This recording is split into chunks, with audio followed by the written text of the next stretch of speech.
So welcome to the power of reverse mentoring, which I'm hoping is going to be a really interesting and exciting hour for you all. So just a quick introduction while we wait for everybody else to join us. We are expecting quite a few people. So my name's Penelope Aspinall, and I work for a charity called Jonathan's Voice. And for those of you who don't know us, the charity was set up it was set up shortly after the very tragic death of a young man called Jonathan, who was a patent attorney living and working in Bristol. And just a month after his 35th birthday, he tragically took his own life. And it was a completely out of the blue event. Nobody'd seen it coming. He'd been masking his mental health difficulties incredibly well. And in response to this tragic event, the family set up the charity, Jonathan's Voice, with the aim of really helping workplaces in particular, and we have a focus on the intellectual property profession, build a culture that actually actively supports mental health and well-being, where we can break down the stigma and enable people to talk more freely about their struggles when they're going through them, and importantly for us to know how to respond if that happens. So I'm immensely excited by this opportunity to hear about reverse mentoring, which I feel can really help encourage that flow of communication and increase greater understanding. We're really fortunate in having Rachel with us, and she is going to tell us about her research that she's been doing into reverse mentoring at the University of Leeds. But to start off, we're going to hear a bit from Andrea Brewster from IP Inclusive, and then we're going to be moving on to a panel of people who've been engaged in reverse mentoring and hear from them, and hopefully we'll have some time for questions at the end. Please do put your questions in the chat as you go along, and if you have any comments, put those in the chat as well, especially if you have experience yourself of reverse mentoring. It'd be great to get a bit of a conversation going about that. So first off, I'm going to hand over to you, Andrea, to tell us a little bit about IP Inclusive and why reverse mentoring is important. Thanks, Penny. So yeah, this is the IP Inclusive angle on reverse mentoring, which I'm hoping will give a little bit of extra weight to the rest of the discussions this afternoon. Because we know from LawCare's Life in the Law survey and from talking to our own supporters that people tend to be more vulnerable to mental health problems if they feel in some way marginalised. They might, for instance, be part of an underrepresented group, such as an ethnic minority. They might be worried about some aspect of their identity or background, such as being gay or genderqueer, or perhaps coming from a less prestigious school or university than they think their colleagues come from. They might simply be more junior. They might generally be more worried about fitting in. And all of these feelings can, of course, be exacerbated by the culture of a particular organisation, or indeed of the wider legal sector.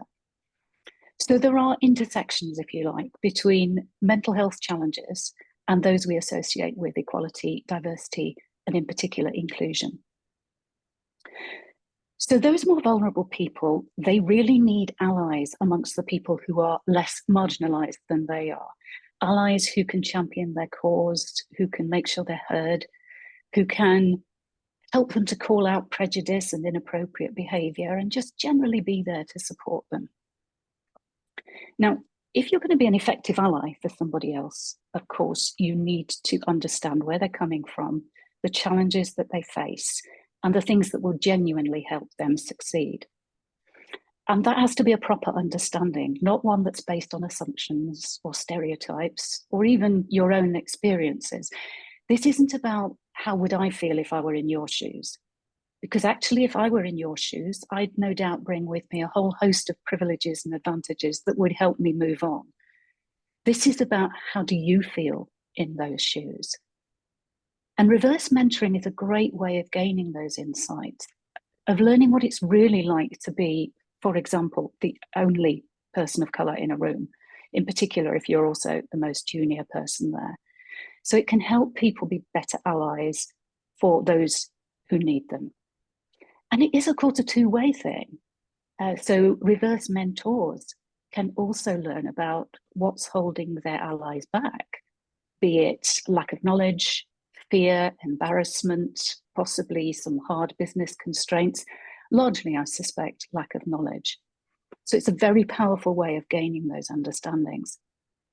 And if we think about it, if using reverse mentoring to help us, we can provide better and more active allyship to the vulnerable people, then we can help to make everybody feel more comfortable, more included, more valued. And as we start to erode that sense of marginalisation, so we also start to improve their mental well-being prospects. And that, as you know, has a whole load of knock-on benefits in the workplace. You've got greater productivity, fewer stress-related mistakes, fewer absences due to both mental and physical ill health, better staff retention, and more innovative and agile teams where everybody feels able to contribute. You're also going to get generally better communications and decision-making throughout the organisation. So, I mean, really, what's not to like about those types of things? And IP Inclusive has been doing a lot of work on allyship this year, so I'm really delighted to be here alongside LawCare and Jonathan's Voice, talking about something which can genuinely help us to encourage, inform, and empower allies, particularly so because it has those knock-on benefits for inclusivity and mental well-being. So hopefully that provides a little bit of context, a greater incentive for the discussions that are going to follow now. And for those, I'll hand back to you, Penny. Thank you so much, Andrea. That was really, really helpful. And I think it is fabulous that three organisations have come together to put all our voices together to start getting the conversation going about the value of initiatives such as reverse mentoring. So without any further ado, I'm going to hand over to Rachel O'Connor, who I'm sure will introduce herself and tell us about her project on reverse mentoring, which I know is going to be incredibly interesting and inspiring. So over to you, Rachel. Thank you. Thanks, Penny, and thanks, Andrea, for those really insightful introductions. I think you've set my presentation up very well, so thank you for that. I will just start sharing my screen with you, and just to make sure you can see that. Okay, can you see those slides? Perfect. Thank you. Okay, well, hi everyone. Thank you very much for being here. I'm Rachel O'Connor. I'm an associate professor in legal education in the School of Law at the University of Leeds. And I'm also a non-practicing lawyer. I was formerly a corporate tax solicitor at Pinsent Masons. And I'm also a trustee of LawCare, legal mental health and wellbeing charity, who are co-running this event today.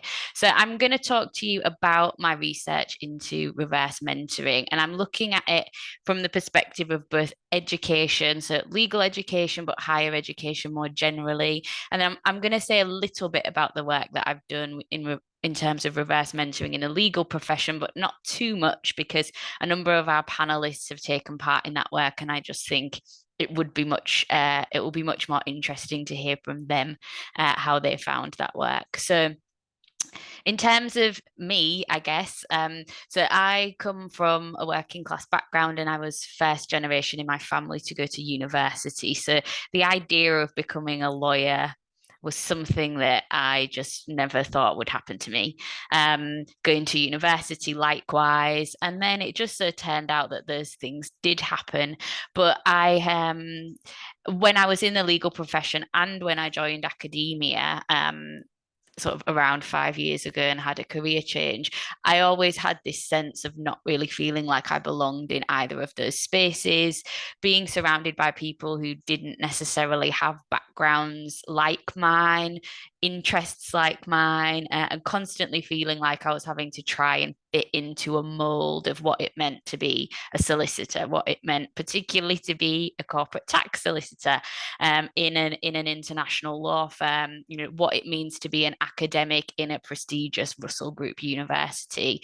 So that's kind of what led me to my interest in reverse mentoring, because it got me thinking, you know, so many people around me, particularly those in more senior positions, just didn't understand or have any insight into what it was like to be me, but also more generally, my peers, other junior lawyers that I worked with, and then as I've come into academia, the student experience and the kind of diversity within that. So I'll start with what is reverse mentoring. We've already kind of touched on that, but the idea really is kind of what it says on the tin, in terms of, if you think about a mentoring relationship you might have had, like one I often think about is when I was a law student.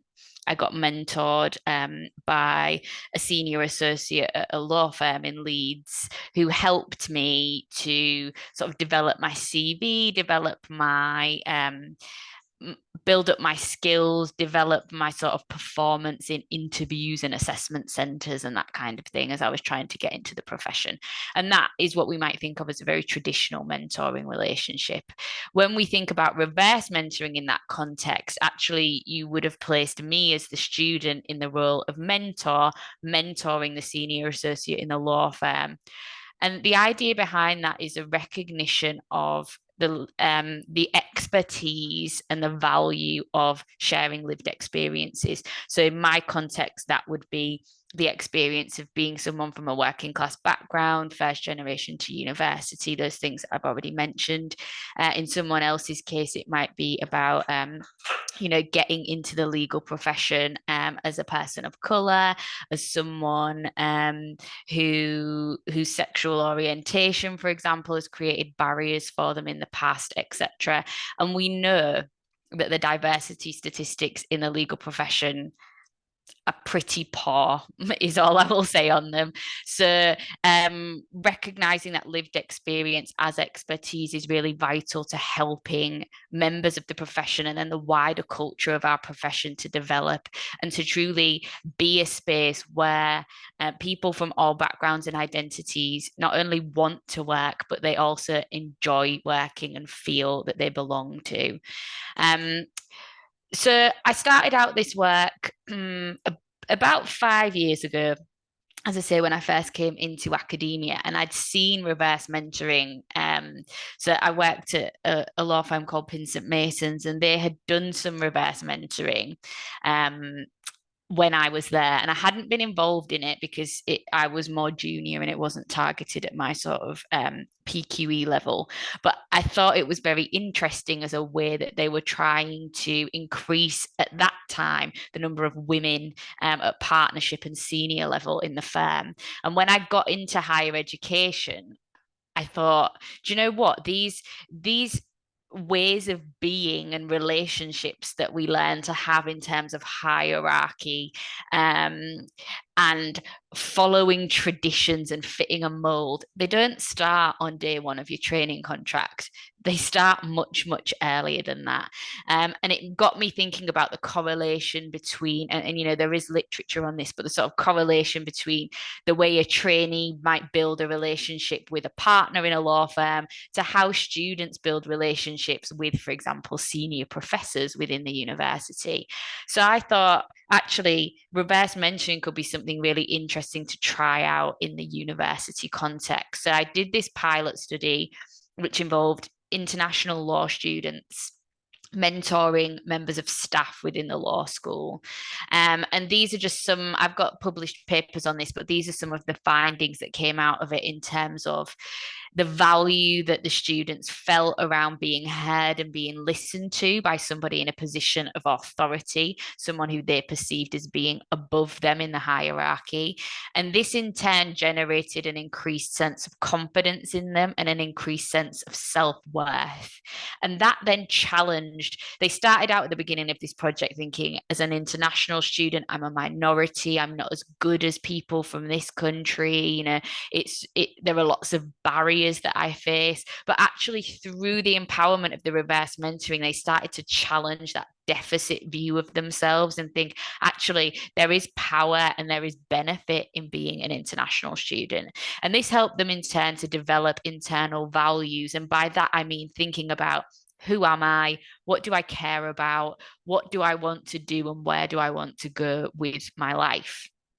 And that also had a wider impact in terms of the staff as well, who were in the position of mentee. So the students were mentoring the staff on issues about being an international student. And there was this sense that there was an increased humanization. And you might think that sounds a bit daft because of course we're humans, but actually I think it's very easy when we are far removed from one another by hierarchy, by levels of seniority, by role descriptions. It's very easy to become dehumanized to one another, or they're just a student, they're just a trainee, they're just an apprentice, what I'm doing as a more senior person is much more important. Those kinds of perspectives are challenged when we sit down and over a sustained period of time, we build this reverse mentoring relationship with somebody who often is very different to us. And it helped the students to recognize the impact that their voice could have on their school community, the university community, and a lot of them looked forward to their future aspirations of becoming lawyers and thought about actually how their voices could also contribute to community and positive cultures in the legal profession. And this really empowered them in terms of influencing change in their immediate community. The staff, I actually, I interviewed them at the time of the project, but 3, almost 4 years later, I came back to them because one of the things that's missing in the sort of evidence around reverse mentoring is, does it actually have longer term impact? Do people, it's all good and well saying, oh, we've had 4 or 5 mentoring meetings over 6 months and I've learned all this stuff and it's great and I intend to do this and I intend to do that, but do they actually do it? So that's a space that I've moved into now, more looking at the sort of the longevity, I guess, of reverse mentoring's impact. So the staff talked about how the reverse mentoring conversations affected their conscious, but also really affected their unconscious. And they talked about how just that one-to-one relationship with somebody very different to you and often more junior, who comes from a background that you just have no personal perception or understanding of, how much that stuck with them and how it subliminally, difficult word to say, subliminally has affected them since for many years since. It makes them think about how they communicate, how other people communicate, makes them more self-aware about their interactions with other people. And they described it as a seed of a discussion that has continued to influence positive change in their practice. Others talked about how much it made them realize the emotional burden that students are carrying. And you can think about that as well in terms of junior lawyers, trainees, etc., aspiring lawyers, lawyers of the future, the emotional complexity that we're all navigating at the moment, but particularly that can be overwhelming when you are younger or in a more junior position. And people talked about learning the importance of actually listening to people's experiences and not making assumptions, putting yourself in a position where someone has to tell you what they really think and feel without being influenced by the power dynamic. Because power dynamics and hierarchies, as much as we might like to think they don't, and we have inclusive workplaces, they do get in the way of honest and authentic conversations. So reverse mentoring seeks to intentionally disrupt the hierarchies and the sort of status quo to have these more equal and more meaningful relationships. Since that pilot, we've embedded institutional reverse mentoring across the University of Leeds, and it's involved people from our, vice chancellor downwards, the most senior leadership members of the university, and then those in leadership roles at sort of faculty and school levels. And these are some of the things we've explored. So how reverse mentoring affects value, visibility, and belonging. yes, this is in the context of students in higher education, but also these things are so relevant to people within organisations and firms. How do leaders understand and appreciate the challenges faced by underrepresented students in the community? And how has it influenced their daily practice and areas of responsibility? And through this institutional project, students from underrepresented backgrounds have talked about how it's enabled them to see what the university is actually doing about the things that they say they're going to do in their strategy, particularly around EDI. And again, you might think about that in the context of your own organisation. You know, strategies on paper are great, but what is actually happening on the ground that people in your organisation can see and that is making a difference?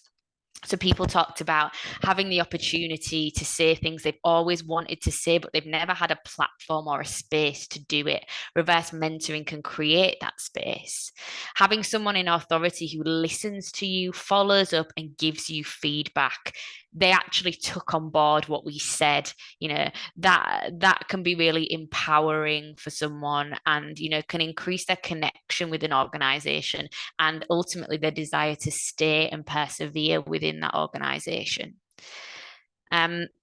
The leaders talked about the impact of how it dawning on them, actually, I could be the vice chancellor or someone very senior in a university and think that I'm very, very different to the students on the ground. But actually, it dawned on some of them how similar we are in terms of the things we care about, the things we're passionate about, the things that we want from life, even though our backgrounds and prior life experiences may be very different.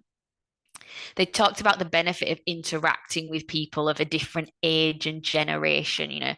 We're all probably well aware that the generational differences today seem to be really stark, and perhaps compared to previous generations. So again, having those conversations that seek to overcome and address those generational barriers head on can be really important.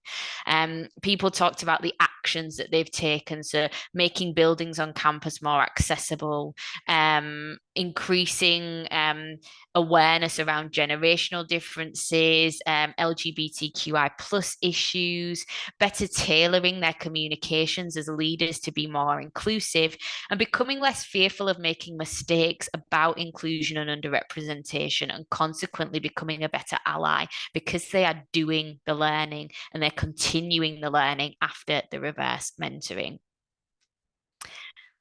I'll say a little bit now, I'm just conscious of time, so I'll say a little bit about the legal profession project, but this was a partnership between myself and LawCare. And after working with LawCare on this project, that's how I did end up applying to become a trustee with them, because I just saw all the amazing work that they do and wanted to continue being a part of it. So we started this project with roundtable discussions. So we had aspiring lawyers, law students mainly, junior lawyers and senior lawyers and leaders in law firms, looking particularly people leading in issues around EDI. And we had roundtable discussions in Leeds, in London, and online, where we talked about the concept of reverse mentoring. We presented the roundtables with an idea for the project, and we got feedback from them, and then we further developed and improved the project as a result. And the idea here was bringing together not just junior and senior lawyers, but also aspiring lawyers, going back to that point I made at the beginning about how these issues of lack of inclusion, poor mental health and well-being, they don't start just when you join the legal profession. They come much earlier often. And we wanted to use this as a springboard to encourage the sector to better support both junior and aspiring lawyers. So we had a mix of pairs and trios.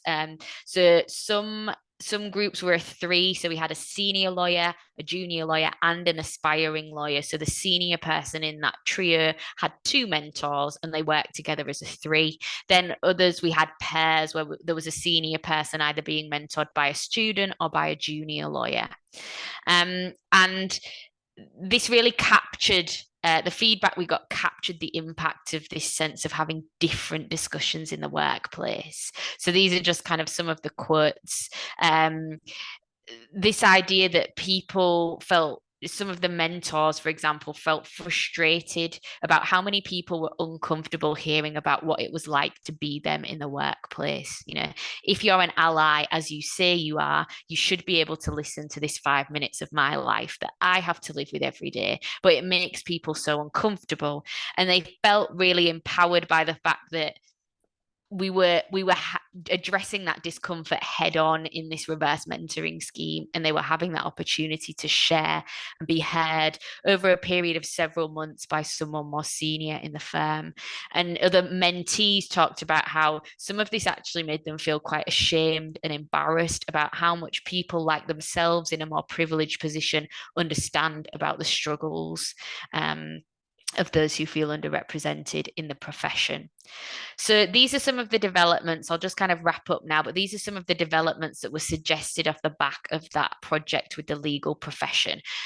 Intentionality in terms of senior people really genuinely getting to know their colleagues in their team and finding the time to carve out space to listen to them and their experiences and potentially their issues. Lots of the firms involved, we had around 50 people involved in this project from across 4 firms. Lots of them want to and are already thinking about implementing another reverse mentoring scheme to involve more people. There were lots of learnings from the students involved, particularly in thinking about how to make recruitment information on websites and assessment centres and that kind of thing more inclusive, particularly for international students. And there were lots of sort of reflections around making socialisation outside of work more inclusive. So raising awareness about the need for events to not always revolve around alcohol consumption, and for accessible venues to always be used, so it isn't then a disabled person who may be a junior colleague who's the one who has to pipe up and say, hang on, could we go somewhere else because this venue is inaccessible? And it isn't the junior person who, for example, follows a Muslim faith who has to say, hang on, I don't want to come to this event because it revolves around alcohol. Instead, we're doing these things by default to make them inclusive for everyone. And yeah, I'll kind of wrap up there, but there was a real sense of an increased need for collaboration in the spaces of inclusion and well-being, which is really great to see us doing that collaboration today. I've got a few cautionary notes here in terms of reverse mentoring, but just to say, I think it's really important that if you're going to do a reverse mentoring scheme, you know why. What's the purpose? You're not just doing it to tick an EDI box, but you've got a real reason that you want the reverse mentoring to explore, and that you are committed to acting on following the reverse mentoring conversations, and also ensuring that there is good support put in place for the mentors and the mentees. So on our project, we had an expert panel of support buddies who were lawyers from across the profession who are passionate about EDI and wellbeing issues, and every mentor and mentee was matched with a support buddy. And we also ran group get-togethers throughout the project where we could come together as a community and do some reflection and sharing together. So I'd really encourage you to think about reverse mentoring in your own context. In doing reverse mentoring, we share experiences of underrepresentation, but we do it in a positive way where it's celebrated, and we can change the narrative, the often deficit narrative around what it means to be underrepresented within an elite profession like law. We can get people involved in the development of reverse mentoring that makes them feel part of the decisions around things like EDI goals and strategies, and that can increase their sense of belonging and kind of commitment to an organization. And I'll just finish by saying how important I think it is that we, as members of the profession and as people working with juniors, with students, etc., that we challenge the traditions of the legal profession and what it means to be a lawyer, and that we're willing to try things out, to make mistakes, and to put our commitments to EDI and wellbeing into action.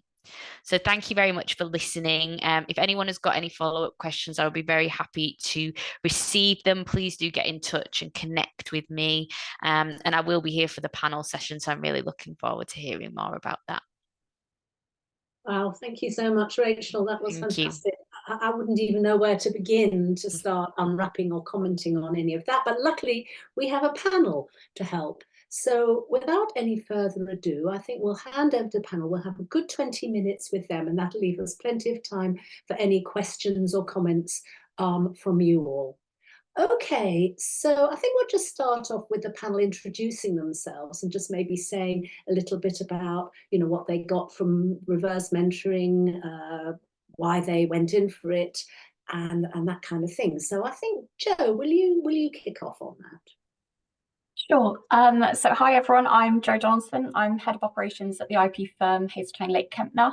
I was part of a reciprocal mentoring trial scheme that was an internal scheme that was organised by our equality, diversion and inclusion group.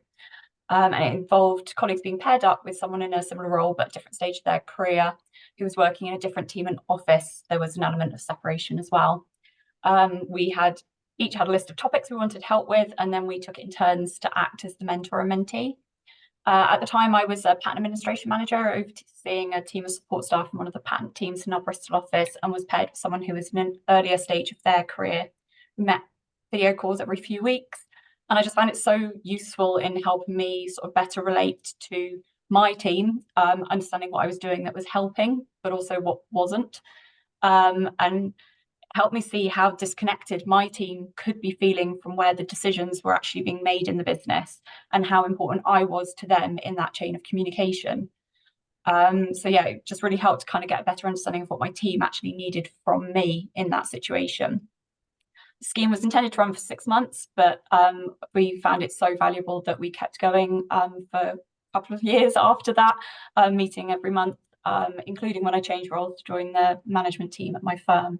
So yeah, that's my perspective. Great endorsement, Jo. Thank you very much.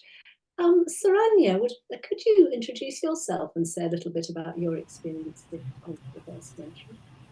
Yeah. Hi everyone, my name is Saranya Anraj. I am a second-year law student at the University of Leeds. I'm an international student from Malaysia, and the reason why I wanted to take part in the reverse mentoring was because this was sort of my first experience of mentoring of any kind. I actually took part in this mentoring before I actually found myself a mentor at the University of Leeds' mentorship program for law students. And it was such a unique thing for me because my sort of experiences were really valued by the senior lawyer and junior lawyer in my group. And I got to share my international sort of experience of working in a law firm back at home in Malaysia, and just to share my experiences about how mental health back at home is unfortunately not prioritized in any profession, including the legal profession. And I'm just sharing my experiences and learning more about what incentives UK law firms have taken up in order to ensure that their employees are looked after was extremely interesting and insightful. That's really interesting. And do you think you'll find a way of feeding that back to your firms in Malaysia? Yes, definitely. I hope that I could contribute just a bit when I go back home to have a discussion with my new employer when I take up my internship in Malaysia over the summer. And I'm really lucky because I'm one of the partners that I'll be sort of that one of the partners that will be my supervisor. He's also from the UK, and I know he'll be very open to listening to all of this. That's fantastic. Natasha, can we hear from you now? Yeah, hi everyone. So my name is Natasha Colsey. I am a junior lawyer at the law firm Travers and Hamlins.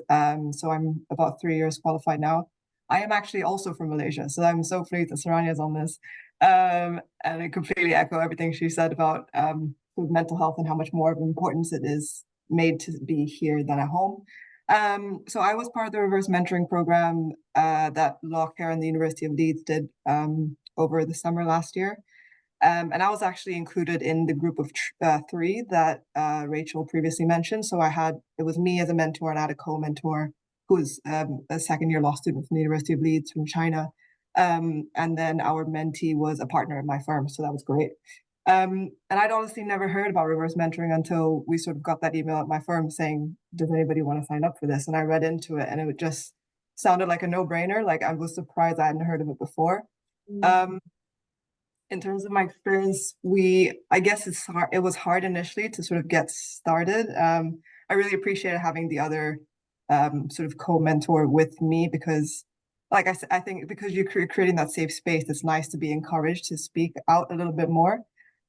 Whereas if it's just one-on-one, it's a bit like, am I the only person experiencing these things? Whereas we could sort of validate each other.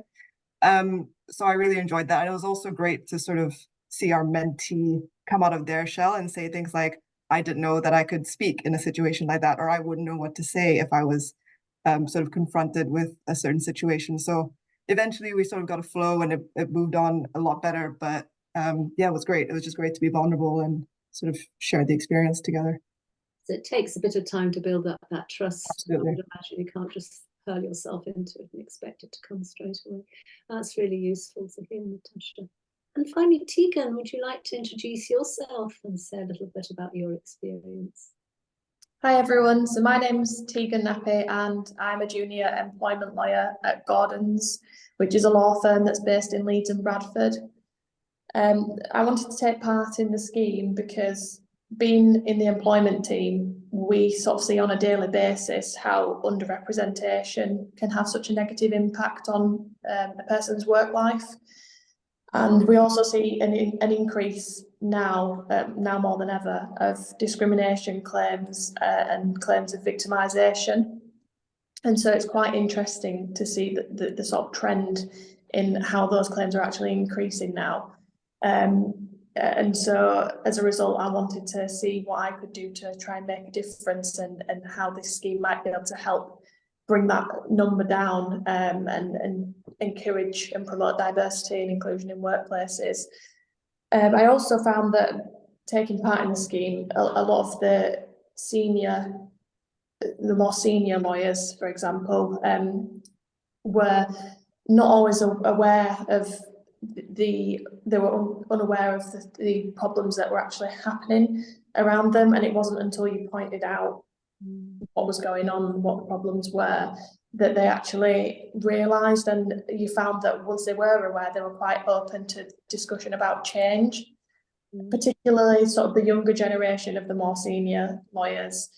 They are sort of the people that hopefully will be able to push this through the most.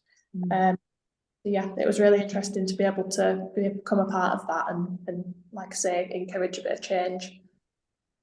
Yeah, you raised some really interesting points there, Tegan, especially the increase in the discrimination claims, but also how when you get to the top, the senior ones, you kind of forget what it was like to be other, to be in that new position or that position of difference. And just hearing about it can make people have those real aha moments, oh gosh, yeah, of course.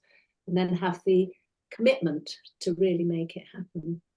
Thank you so much, all of you.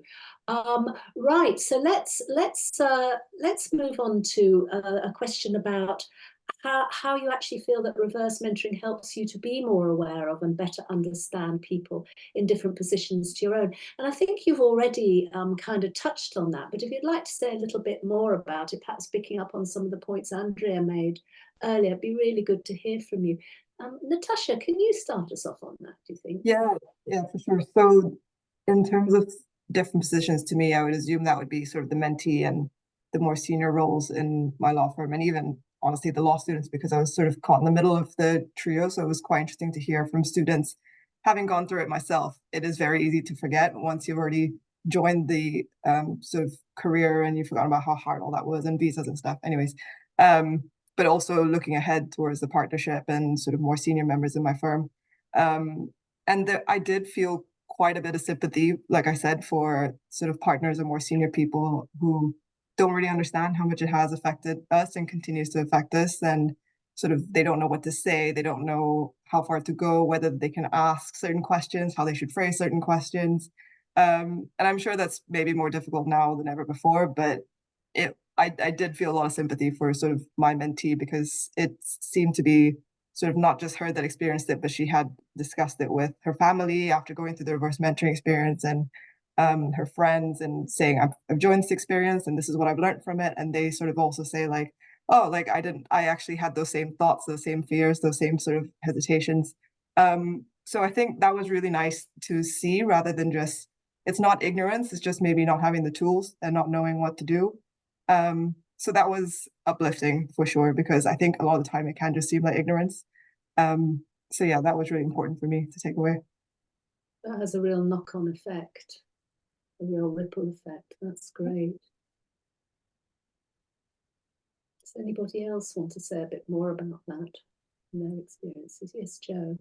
I think just sort of a slight different perspective, but follow on from it was, I think I found that as a manager, you tend to you kind of have a tendency to try to fix problems.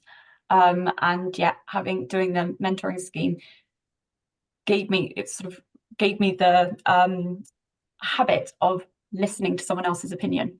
Because the whole setup was for me to go into the situation with something I needed help with, and for that to listen to that other person's view on what I could be doing. And I found it really helpful in kind of teaching me, you don't always need to try to fix something yourself. You need to listen to people, see what they need, and then respond to that. So yeah, I found that really helpful. Yeah, that does sound helpful, because sometimes people don't want things fixed, do they? And maybe they've got their own solutions that you can enable to sort of put in place. And that's really useful, salutary lesson for managers who feel they've got to know it all. That's great. How about Tegan or Saranya? Have you anything to add to this? Yes. Yeah. Sorry, Tegan, do you want to go first, or? No, it's fine. You can go first. Okay, great. I think what I would like to say for that is that when I joined in on the first meeting that I had with the senior lawyer and the junior lawyer, I think I came in with the thought that, I felt as if I had to go through more barriers than they did. But then they had also explained, no, I had my own experiences of imposter syndrome, and how they struggled with it still to this day. And I was thinking, you know what, maybe we've experienced imposter syndrome but in different forms. And it was really encouraging to hear that it's okay that you're going through that. You will get to a point where you'll be really confident to walk into a room and say, you know what, I do belong here. Maybe I will be faced with some prejudice and some people thinking that I shouldn't belong there, but if I'm confident with my abilities and my skills, then I do really belong in that room. So that's how I felt. Yeah, that's great. So you felt that there was a pathway for you, and that's really useful as well. Imposter syndrome's awful, isn't it? Yeah. Tegan. Yeah, I mean, I feel like I'll be sort of echoing a lot of the things that have already been said, but I think it's helpful because, as we've already touched upon, when people are not in the position themselves, they sometimes find it hard to be able to see other people's problems and how other people might be struggling. And I think once they become aware of that and how these issues are a lot more common than they realise, they're more likely to be encouraged to think about the changes that they can make to help. Because obviously, you'd like to think we've come quite a long way in more recent years, but there's still quite a long way to go. And I think that this project was quite good at opening their eyes to things that could be done to try and push that forwards. Yeah, there's so much potential in it, I think. There really, really is. And finally, because obviously representing a mental health charity, my particular interest is in initiatives that kind of support mental health at work and create a whole culture that prioritises the mental health of their employees. Do you feel that this has a role to play in supporting mental well-being at work? Jo, did you want to start us off on that one? Sure. I mean, yes, absolutely. I think feeling sort of out of place or disconnected for whatever reason can have a negative impact on your mental well-being. I think reverse mentoring helps with engagement and a sense of empowerment for all those involved. So I'm now head of operations at my firm, but I had a fairly unusual move into the management team, having worked in an administrator role at the firm for sort of 15 years previously. A lot of the work that I was doing was really new to me, and I was surrounded by experts in what they were doing, and I felt really unsure of myself, but was very focused on showing to everyone else that I was capable and in control. In one of the mentoring sessions I had, I was talking about sort of feeling a bit of overwhelmed by some of the demands of my role, and how all of the other senior managers around me were just so calm and focused and confident. And the other person was just like, but that's how people see you. And they're wondering how you're doing everything and working with all these people. And I think sort of I'm part of our mental health and wellbeing group, and we talked about the importance of leaders speaking out about their experiences. And I just never seen myself as part of that group before. And I think it's really easy to think, well, that's for someone else to do, who's clearly so much more comfortable in their position, but it just assumes that everyone else is. And it really reminded me that kind of your outward appearance and our inner thoughts are rarely the same thing. So, you know, it's unlikely that I'm alone in how I'm feeling. And yeah, it just kind of showed me that I need to, as much as you want to present yourself as being sort of strong and in control, you also, it's really important to show your vulnerability as well. And so that conversation led to me sharing a Teams post about some of my sort of recent negative reactions to things and how I was trying to work through that. And it was just a really good reminder to me and sort of how other people may be seeing me, and to be more honest about what I find challenging. And I think also, just to add, that I think part of the mentoring relationships made me more aware of what it means for other people to see me in the role that I'm in now, and that it's important for me to be there to give them a voice, but also to show that they can do this too, and you know, they can be in this position as well. And I think that's really important. Lots of really, really good points there, not least that we're all human and we're all vulnerable. Does anybody else want to add to what Jo's just said about whether it can help with mental well-being at work? Yes, I can add to that. I think it helps to view everybody in a workplace as a collaborative team, rather than individuals being left feeling like they're alone, for example, if they don't share certain characteristics with other employees. So I think it's quite easy when you're a minority to feel like, you know, like you're alone and like there's no one that you can necessarily turn to. Whereas by doing this project, it allowed them to feel a sense of belonging, because people are coming together all with the same goal of trying to encourage inclusion, so that everyone is viewed in the same way, rather than there being the differences and there being the issues with the underrepresentation. Thank you very much. I'm aware of the time, so let's move on to a final question. Well, two final questions really, just a very quick answer. If you could do reverse mentoring again, is there anything you would change or do differently? And Tegan, do you want to say something on that? Yes, from my personal experience, I would probably want to be paired with someone completely random. So when I did the scheme, I was paired with a partner of my firm, which in some ways was a good thing because it allowed us to work on our relationship. But in some ways, I would say it was quite negative, in the sense that we both felt there were barriers to how much we could open up to each other, because we were sort of conscious of, although the scheme is confidential, I think we felt a bit uncomfortable to completely share the way that we felt about particular workplace practices, for example. So I think it would be useful, if going forwards with these sorts of schemes, to perhaps anonymise it to an extent. So perhaps only having the first name and the job title of the person you're paired with, rather than, you know, the full name and the law firm they work for, or, you know, knowing that individual at all, because I think it might limit what you get out of it. Oh, that's an interesting comment. Yeah, absolutely. Does anybody else want to add to that? You know, what might you do differently if you were to do it again? Yeah, for the scheme that I was on, we had, it was within my firm as well, but before we began, we sort of got a list, the mentors did, of the partners who were participating, and if there are any that you work closely with or that you would prefer not to have as a mentee. I found that really useful, because there were a lot of partners on there that I did work very closely with and would not have felt comfortable really sharing as much as I did with the partner I eventually did with.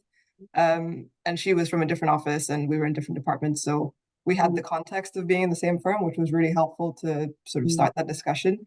But I didn't feel sort of that I had to hold back or anything like that. So that was probably a good way to get around that. Yeah. That's useful as well, similar. And what about Joe or Saranya? Did you want to add to that? Okay, well, the final one then. What advice, and this is one for you, Saranya, what advice would you give to an organisation or person considering introducing reverse mentoring? Yeah, just thinking about this one, I think I'd like to bring up two great things that were done in the program that I took part in. Was that we got feedback forms that we could fill up at the end of each of our sessions. It gave me a lot of time to reflect on things that I was very uncomfortable with bringing up. And then I could even look back at my responses and I saw how well I had progressed over the mentoring scheme, because from being very afraid to bring up specific things, by the end of, I think it was the 6th session, I was bringing up things that I didn't even think I would address to lawyers in the profession. And then another thing I would bring up is, of course, having someone else outside of the mentoring scheme you could talk to.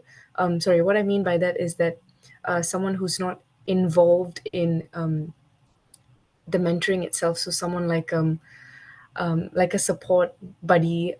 This was done really well in the mentoring scheme as well, because my support buddy worked at the university and she had just recently graduated, and she also identified as someone who was very underrepresented in the legal sector. So just her sharing her experiences and us talking about how we felt about the program was really great. We just got to talk things out. And yeah, those are, I think, two pieces of advice I would give to an organization who would want to bring in reverse mentoring. It's really helpful. Anybody else got any gems they'd like to share? Yeah, so I think my advice generally would be to do it. I think it was great. And it really is something that I cannot believe has not been done before or any earlier than this, at least in my firm. But I was in the same sort of scheme as Saranya, and we also had a booklet that we were given sort of outlining the 8 sessions that we had and sort of what question. It would start with an icebreaker. So it's like, this is the icebreaker. What animal would you like to be if you could be an animal? That kind of thing. And then a list of questions of sort of things to sort of get the conversation going rather than stare at each other on a screen and sort of think, where should I begin? Where do I end? And it gave a really good structure to it, at least in my sessions. So that it would just be really helpful to do that for anyone considering to implement a scheme. So it's something you can't just launch into. It No, does very difficult. Set up, bit of support. Yeah. Well, we have got a few minutes left for questions. I think we could have probably gone on talking about this for a lot longer, but in the interest of time, I'm going to invite any questions from participants. I think there might be some. Are there any in the chat, Rose? Yes, there's a couple. One is actually something that Natasha just touched on, was someone's asked, could the panelists share if their discussions were completely free or if they started off with a particular structure or suggested questions or discussion points? So I think that was something Natasha did just cover, you know, having some place to start rather than the kind of staring at each other and wondering where to begin. And the next part of that question is, how long were the sessions and did they take place in person or by video call? Who'd like to go to that? So for my sessions, they had to be on video call. I was in Malaysia at the time. The student who was the co-mentor was in China for the summer holidays, and our mentee was in Exeter. So we had to do it on video call for the entirety of it because of the geography of it. But I managed to meet up with the partner later on, and we just had to catch up about it in person and things like that. So for us, it was all online. Yeah, similarly for this program that I did, although it was an internal thing because of location of being in different offices, we did it online. We did hour-long sessions every sort of 2 to 4 weeks. and our sessions were sort of completely unstructured. We had a get to know you for the first one to get a bit of context, and then it was each had 3 topics that we wanted to discuss or wanted support with, and so we brought those with us to the session. Okay. Yeah, so for my group, it took place online as well via video call. I was in Malaysia, and the other 2 lawyers, one was based in London, and the other one, I think, was based in Ireland. And during the first 2 or 3 meetings, we decided to follow the structure that was suggested to us. But I think by the 4th one, we kind of had a rough idea of what we wanted to address in that specific section, and we just went.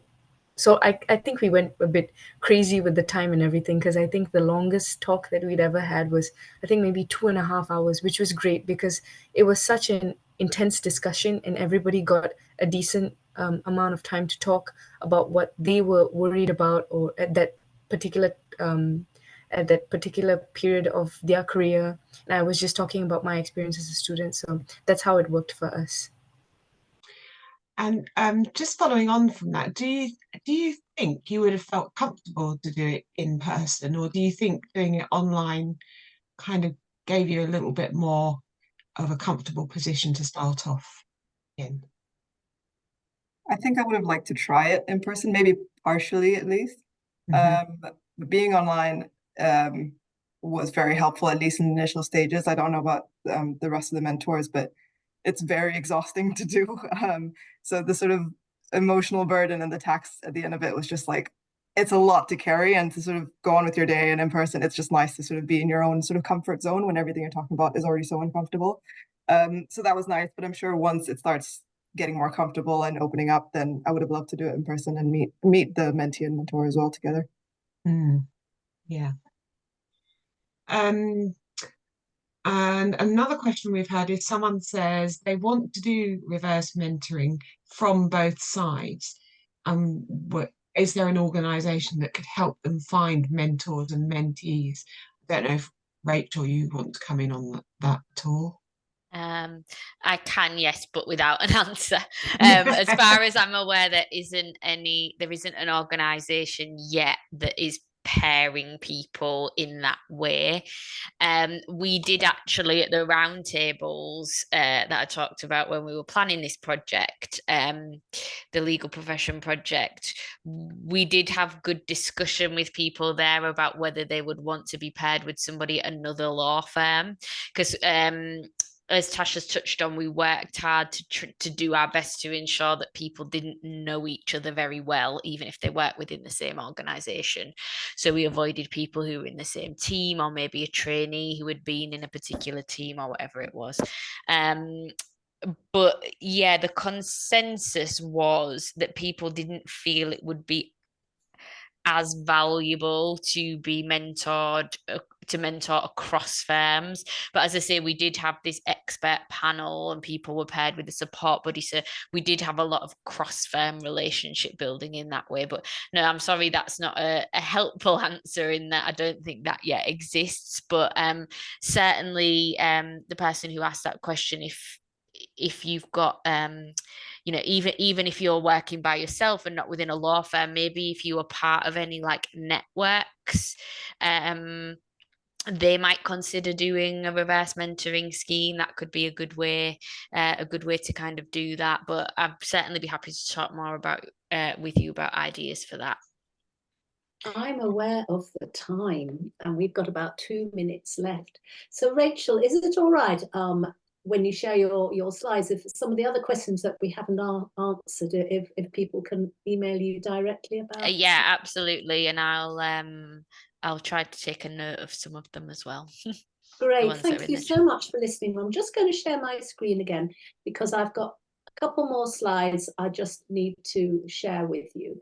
First of all, if any of you are struggling, and I think it is really important to get help sooner or later if you're struggling, don't forget all the kind of usual places, your GP or practice nurse, Hub of Hope, which is a really useful place where you put your postcode in and it comes up with local places you can get help from. If it's work related or impacting on work, don't forget to approach your line manager or supervisor or colleague or even HR. If you've got a mental health first aider or champion, do talk to them. If you have an EAP, do use it. Lots of places do have them. People don't really use them, so use it or lose it. There's also LawCare, the Samaritans and Calm Zone. Sometimes it's helpful to talk to people you don't know, so these helplines can be invaluable. A bit more about LawCare, so do check them out there. There's a helpline, free phone, or there's a chat, and there's also support email. So, you know, if you're not aware of what LawCare offers, do check that out. And finally, a quick word about Jonathan's Voice. Do visit us on our website and see what we can do for you, or you can send us an email. Do follow us on LinkedIn. That would be absolutely great. We have a whole load of resources. They are aimed at IP, but are probably just as relevant to anybody in any area of the law profession. And I would also like to highlight especially our online guide for paralegals and business support staff. If you want to hear more about what we can offer you in terms of training, again, get in touch with that. And the final cheeky donations request, because we are a charity and we do rely on donations and fundraising to keep us going. Okay, so that's it from me and from all of us. So goodbye, everybody. Thank you so much for choosing to spend this hour with us, and good luck with the reverse mentoring, because I think it's going to be something that's going to just grow and grow, and hopefully in a few years' time become quite mainstream practice in all areas of life. So thank you to Andrea, to Rose, to Emma, who was behind the scenes making all this happen, and also thank you very much to Rachel for her fascinating talk, and to all of you panelists, Saranya, Joanne, Natasha, and Tegan. That's it from me. Enjoy the rest of your day. Thank you, everyone.